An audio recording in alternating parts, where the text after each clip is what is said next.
Վարչապետ, ըստ էության խոսվեց արդեն այն մասին, ինչի մասին ես ուզում էի նշել, պարոն Թորոսյանը սկսեց այդ հարցին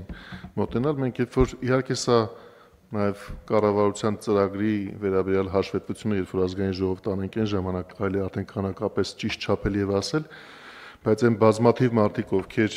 65 բարձր թոշակային տարիքում են եւ արդեն նշվեց, որ իրենցից շատերը այսօր այդ առողջապահական ծառայություններին հասանելիություն չունեն, այս եղանակով իրականում միջին կենսաթոշակի ավելացում են ստանում, որովհետեւ այն ինչ որ երեք պարոն Թորոսյանն էլ իր զեկույցում ազգային ժողովում նշեց, ասաց երկու ցուցանիշ կա այնտեղ, մեկը նվազագույն թոշակ եւ սպառողական զամբյուղի արժեք եւ միջին կենսաթոշակ եւ սպառողական զամբյուղի արժեք։ Մենք այն ժամանակ հաշվետվությամբ կպարզաբանենք նաեւ թե ում վրա է դա անդրադարձել եւ ըստ էության դա լուծում է նաեւ կարեւոր ծրագրային այդ խնդիրը եւ խոստումը։ Շատ լավ, իմիջիալոց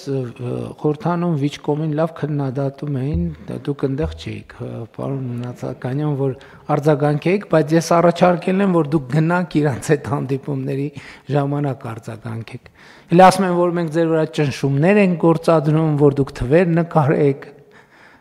եւ այլն եւ այդպես շարունակ։ Ինչ։ Հա, պարոն Կարելի է։ Լսում եք քննարկումները թե չէ։ Ոչ միայն լսում ենք, այլ նաև արձագանքել ենք, արդեն հրապարակվել է եւ շատ կոնկրետ, փաստարկված ձևով, պարոն վարչապետ։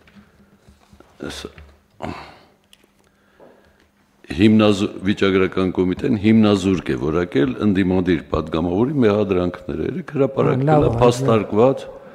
փաստարկված բոլոր հիմնավորով։ Եթե կարելի է մի բան էլ էստեղ ավելացնեմ, եթե թույլ կտաք։ Հա, կարճ խնդրում եմ ուղղակի։ Ջորջթաունի համալսարանը, երբ որ ամերիկյան Medicare համակարգն էր կիրառում, շատ հետաքրքիր թվեր բերեց, որ 70-ականներին նույն կուրսի 17 բժիշկների նույն արյան անալիզն էին տվել